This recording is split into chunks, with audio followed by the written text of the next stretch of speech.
Hello, in this lesson we are going to cover the difference between Ethereum and Ethereum Classic. You may know there are two sets of Ethereums, or you might not. And if you didn't, you do now, and you'll be learning why there are. So let's just talk about some history. There was a really infamous hack known as, so there was this really infamous hack called the DAO hack, and DAO stands for Decentralized Autonomous Organization. I'll actually cover that in a separate lesson, so feel free to check that out as well. But after DAOs were implemented, a hack occurred called the DAO hack, and this hack resulted in 50 million funds were accessed via the hack. So 50 million funds were accessed as a result of this hack. So 50 million funds got accessed as a result. And what happened was the community, the awesome community of Ethereum, Ethereum, I was talking about Bitcoin then. The awesome community of Ethereum came together and decided to undo the hack using a hard fork. If you're unaware of what a hard fork is, I've got a separate video covering the difference between a hard fork and a soft fork, so go check that out. Some really cool topics covered in there. And certain members oppose this. Certain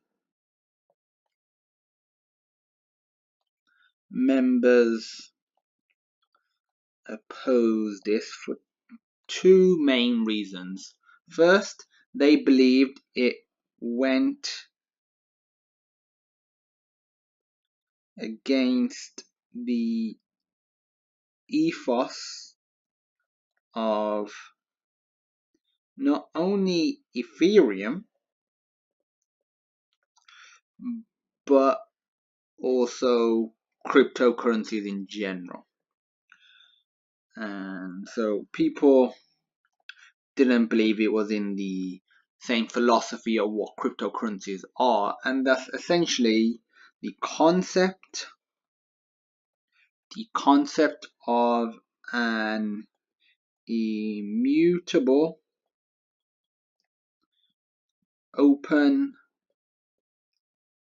ledger that can never be changed. And obviously, if they're essentially undoing it, obviously it's being changed by quite a bit. Good or bad, or like if the intentions are good or bad, it basically goes against this ethos. And certain members, like I said, opposed it. Most of the members actually moved to a new Ethereum chain. Most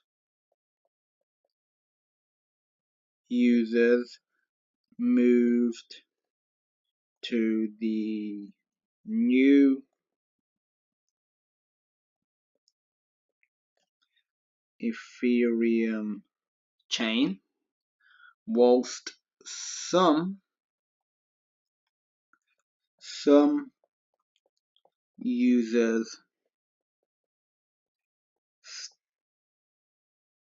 stayed on the old chain, which is now referred to as, can you guess it?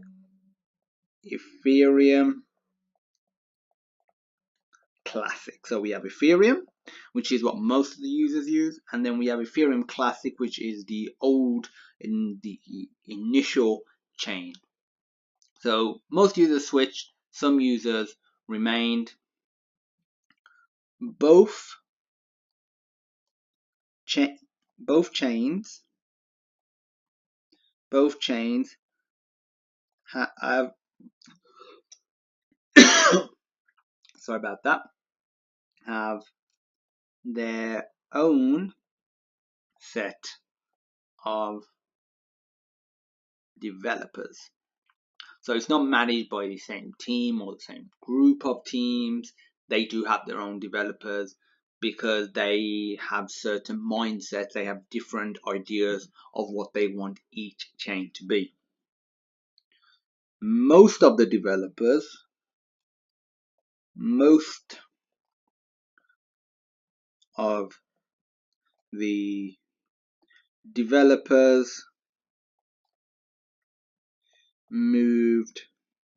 to the new chain, which is referred to as just Ethereum. So when you talk about Ethereum, most likely you're talking about the new chain and not the old classic chain. Actually, it depends on when you're watching this video. Maybe in 4 years' time, if you're still watching this video, things might have changed and Ethereum Classic might be the dominant platform. Or you might be some other Ethereum chain.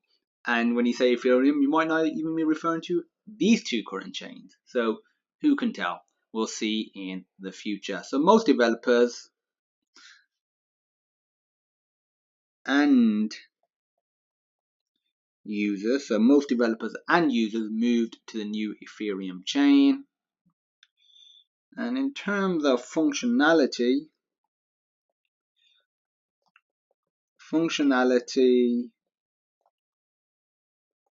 wise, they are both pretty similar. So they are both pretty similar in terms of functionality. So that's essentially an overview of Ethereum versus Ethereum Classic. One last thing I will actually cover is the price.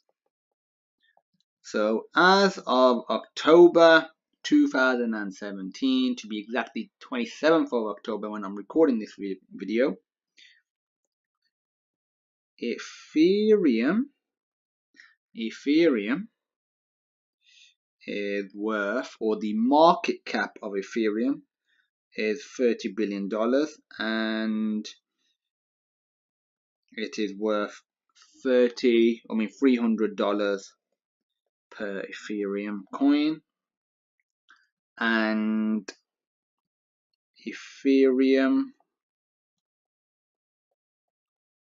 Classic is worth just a measly $1 billion, and this costs $10 per coin. So that's it for this video. Hope you enjoyed it. If you have any questions, feel free to reach out. Feel free to go over the video again and have a look at the different aspects of Ethereum Classic and Ethereum. And as usual, thank you for watching, and I look forward to seeing you in my next lesson.